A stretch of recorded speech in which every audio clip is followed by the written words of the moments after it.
nome é Caio Miranda, sou professor do programa Direito na Escola e hoje eu vou lecionar para vocês a aula de Direito Ambiental. Bom, se você não sabe, existem diversas áreas do direito e uma muito importante é a área de Direito Ambiental.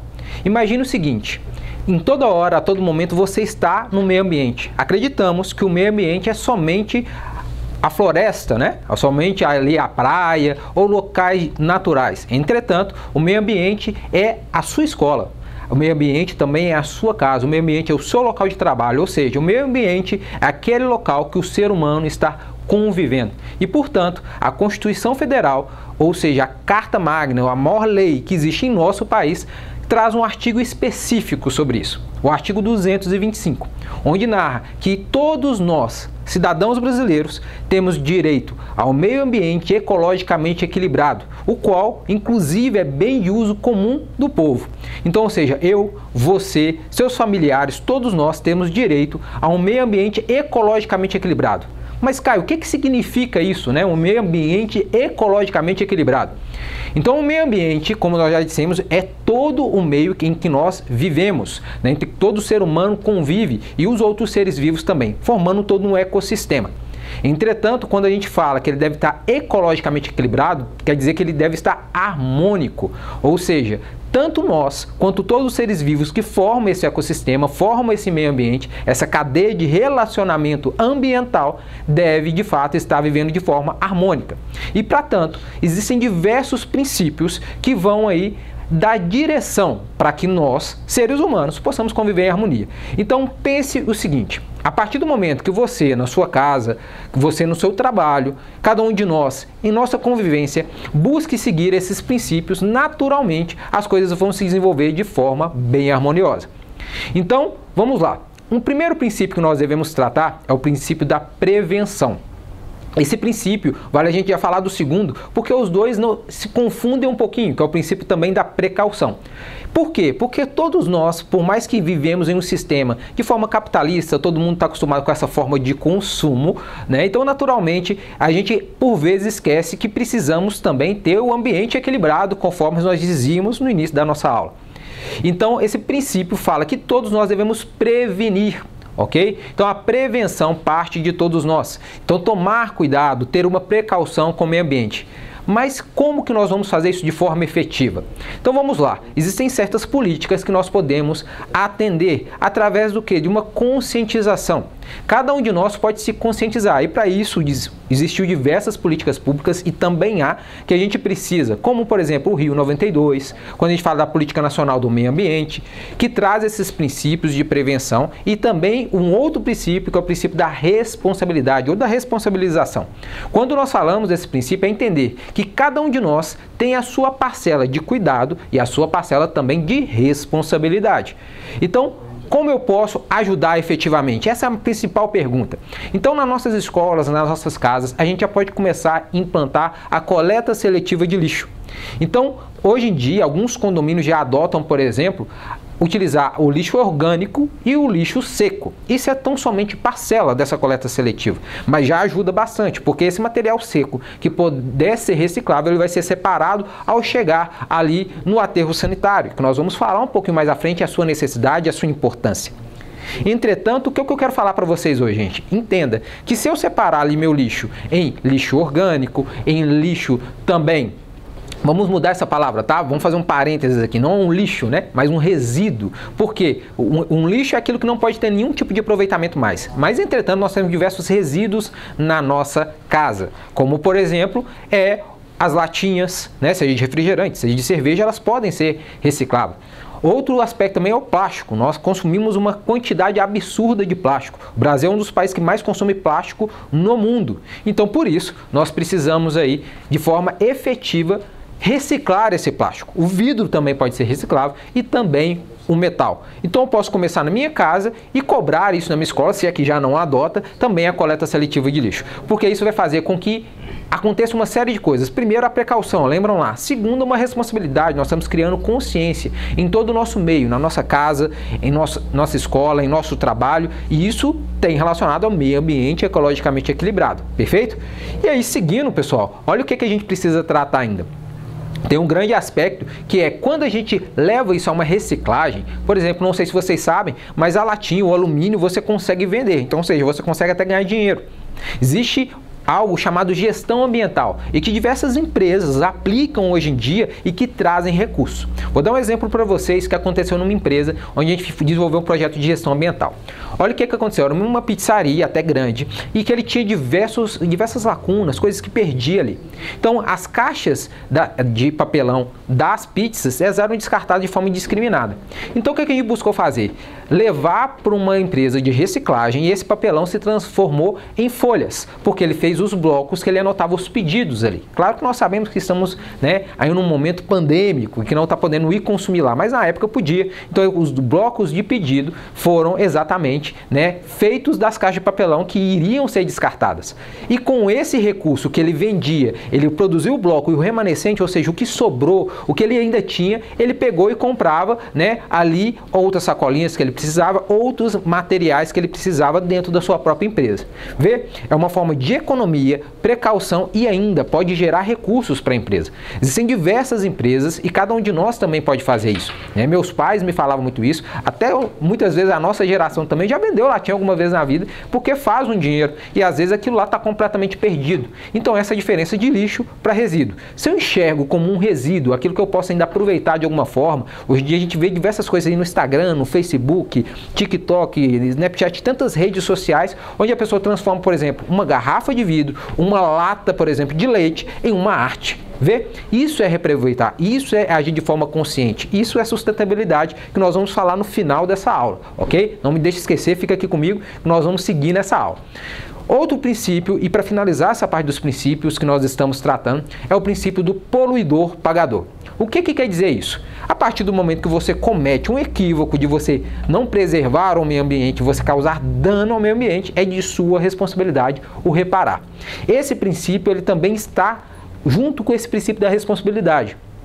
Por quê? Porque devemos entender que a partir do momento em que vocês vão ver lá na aula de Direito Civil, que fala dos direitos da personalidade, em que cada um de nós adquire direitos e deveres ao ter essa personalidade, então você tem o dever, se caso você cometer algum dano ou até um crime ambiental, porque existem crimes ambientais, você tem o dever de repará-lo.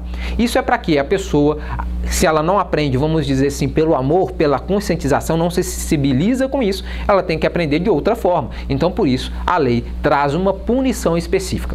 Esse princípio do poluidor pagador quer dizer que, então, que se a pessoa cometer um dano, cometer um crime, ela vai ter que ressarcir. Vou fazer um exemplo. De repente, a pessoa vai lá e desmata, tá? Uma floresta, né? Ali dentro da roça dela, ou de repente do sítio, da fazenda, ela vai desmata ali áreas que não pode. Então, ela vai ter que replantar quantas multas ali a lei exigir. Então, de repente, a pessoa vai lá e desmata plantas nativas, por exemplo, o piqui, que muita gente aí da região norte do nosso estado, até pessoas daqui gostam muito, é uma planta que não pode ser cortada. Então, de repente, a pessoa corta, ela vai ter que plantar, de repente cortou 1, 2, 3, de repente ela vai ter que plantar 50 mudas. Por quê? Porque tem que ser algo reparatório. E como é uma planta que está ficando extinta, assim como várias outras, por isso que a lei exige dessa forma. Além disso, fica atento, porque pode ser que a pessoa vai ter que pagar também uma multa pecuniária, ou seja, não é só o replantio, por vezes ela pode ter uma sanção também de liberdade num determinado aspecto, porque vem como crime ambiental,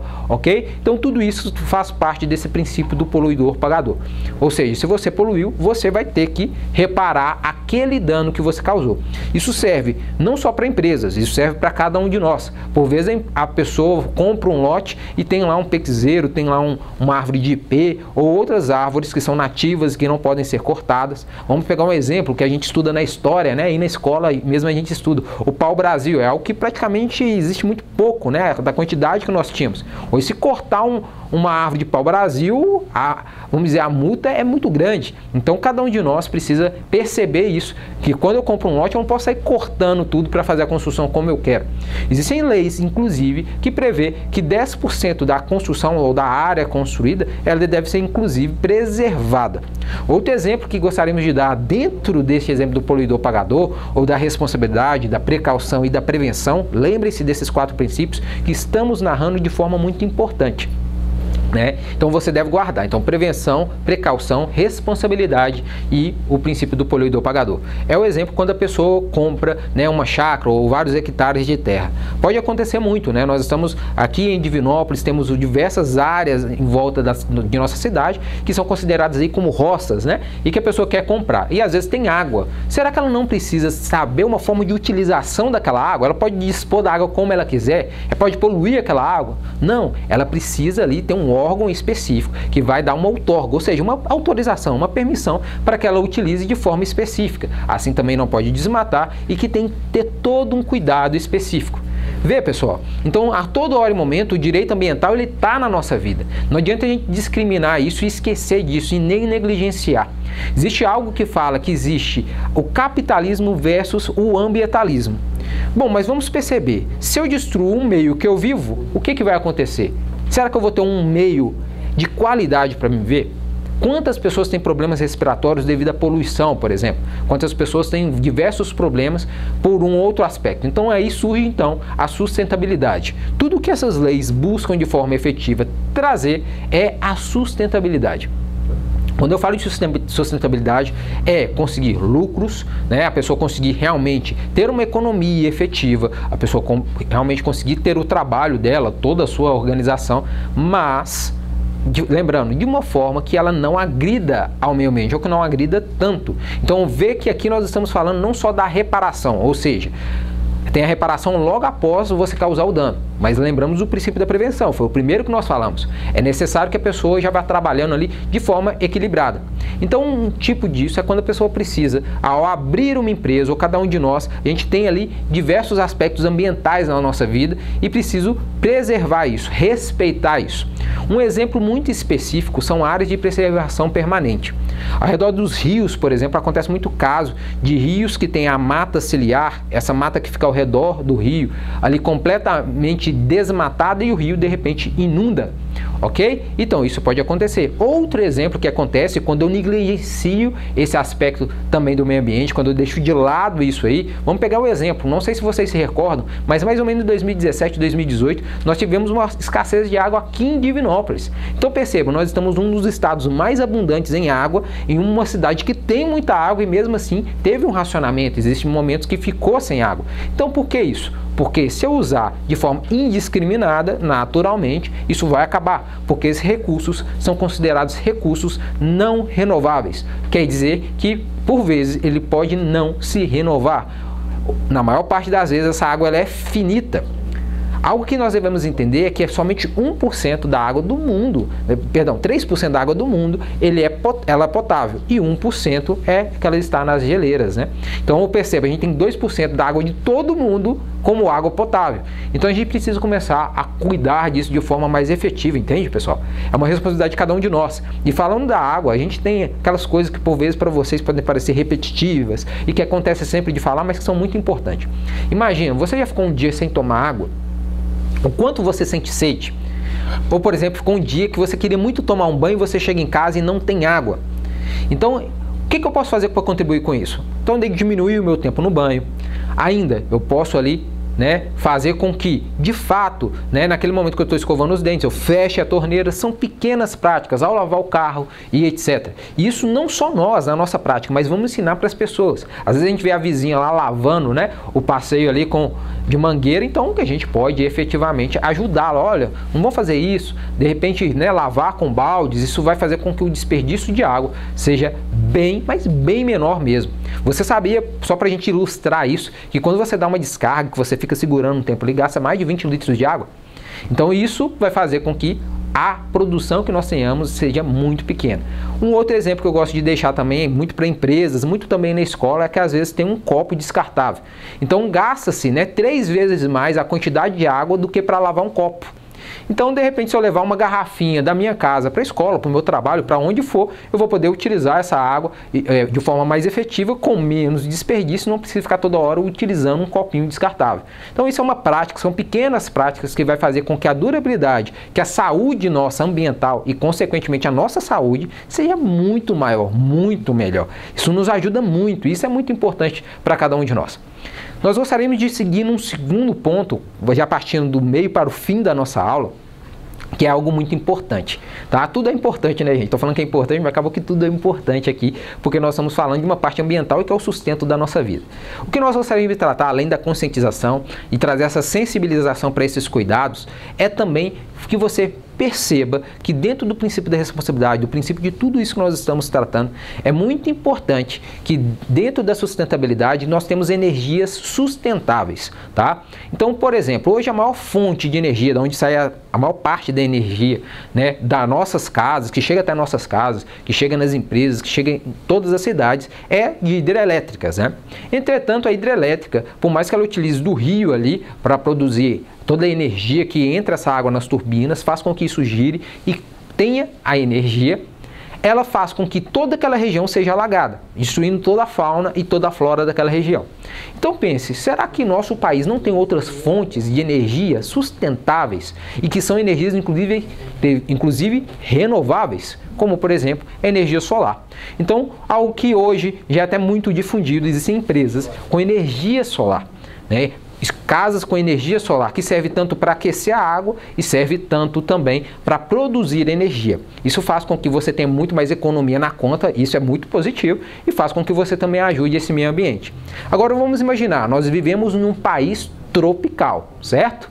Então, se nós vivemos num país tropical em que quase todo momento do ano tem um sol, nós temos dias nublados, dias chuvosos, e acontece naturalmente, mas quase que todo ano nós temos sol, quase que todos os dias. Então, a energia solar é uma grande alternativa. Outra coisa que acontece muito e que podemos utilizar, uma outra fonte de energia, energia eólica, né? Essa energia que vem dos ventos. Então, você pode utilizar essa energia como acontece em vários estados, né? Principalmente no Nordeste, onde venta muito e que a vegetação, um tipo de vegetação, por exemplo, mais de cerrado, né? Que é diferente da nossa vegetação aqui em Minas, que é mais para Mata Atlântica, é mata de transição, são um tipo de vegetações completamente diferentes, né? Na região de cerrado, por mais que seja bem quente, venta muito. Então, é um tipo de energia que pode ser muito bem utilizada.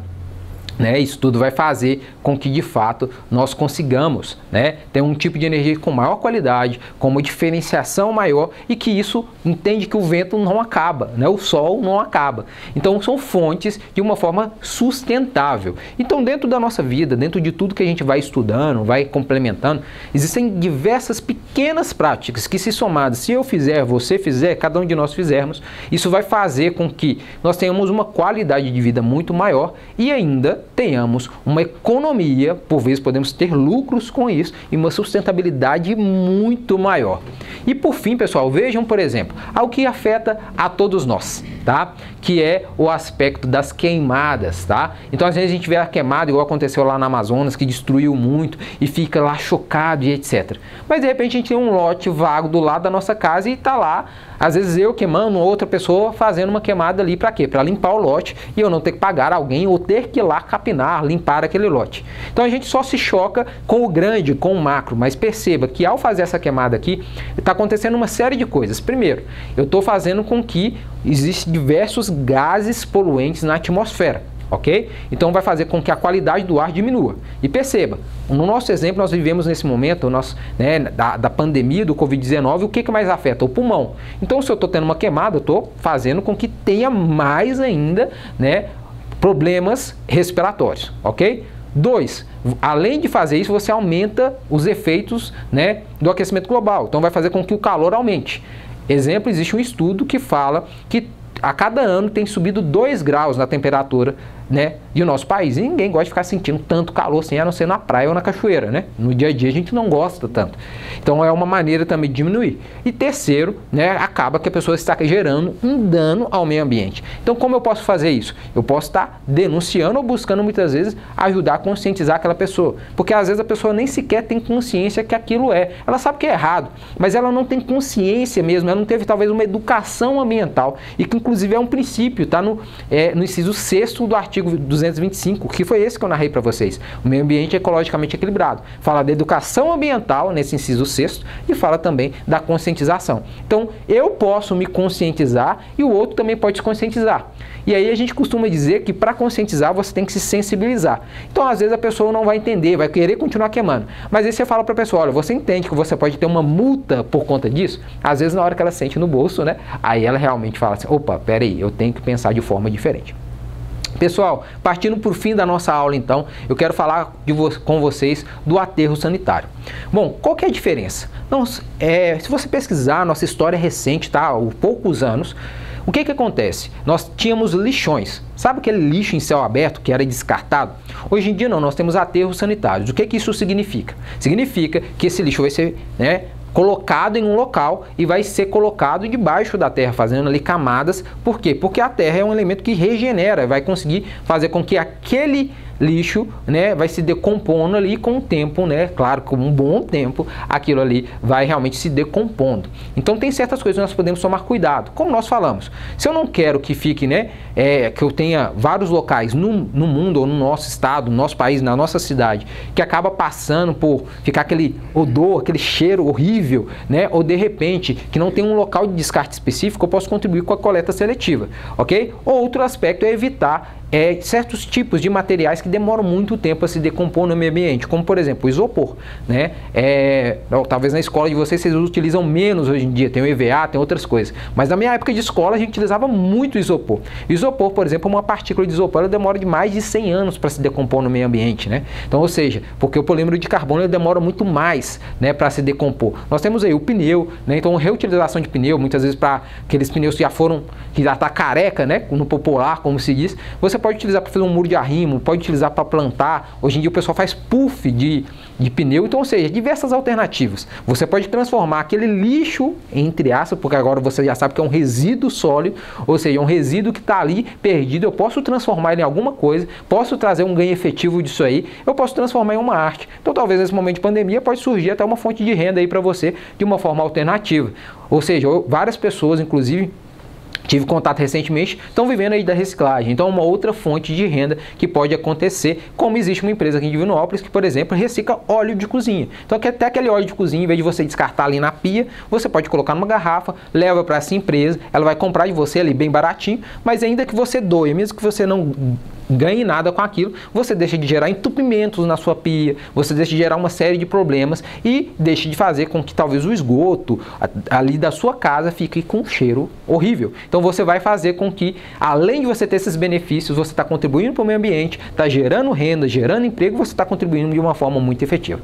Pessoal, até que vão nossas palavras, vai nossa aula. Se vocês tiverem alguma dúvida, algo que vocês queiram dizer, mandem essas dúvidas para a gente está à disposição. Tem muita coisa que a gente pode trazer. Mas eu quero saber, e você? O que você está disposto a fazer? O que realmente você quer mudar? Talvez você vê lá na TV uma queimada, vê aquele caso estrondoso e lamentável que foi de Mariana, e que todo mundo fala, nossa, e o capitalismo, e o dinheiro, e pessoas morreram, etc. Mas será que isso já se perdeu na nossa memória? Então, ou seja, isso tudo está à nossa disposição. Isso tudo você pode realmente agir de forma diferente. Mas depende de você, depende de mim, de cada um de nós. Se eu pensar que o outro vai fazer, que eu estou jogando só um papelzinho de bala no chão, que só eu estou fazendo e que é só mais uma coisinha, é por isso que está da forma que está. Se eu pensar de forma diferente a mudar, eu sou o núcleo do meio ambiente que eu vivo. Então, se eu modificar a minha atitude, naturalmente eu posso fazer com que as pessoas à minha volta também mudem. E isso naturalmente vai virando uma corrente. Isso é conscientização, isso é educação ambiental, isso é direito ambiental. Então não pense de forma diferente, não é só o que está na lei, é também o que a gente busca viver. Você tem direitos, então realmente faça com que esses direitos você também usufrua deles. E você tem deveres, também pratique eles para que você também tenha esses direitos. Mais uma vez, muito obrigado. Lembre-se que esse programa de Direito na Escola trará diversas noções de direito para vocês. Estudem, nos perguntem. Isso é uma parceria incrível que tem acontecido aí de diversos órgãos para trazer para vocês todo esse direito que você tem. E lembre-se que você também pode cumprir fazendo também a sua cidadania. Um grande abraço e até a próxima aula.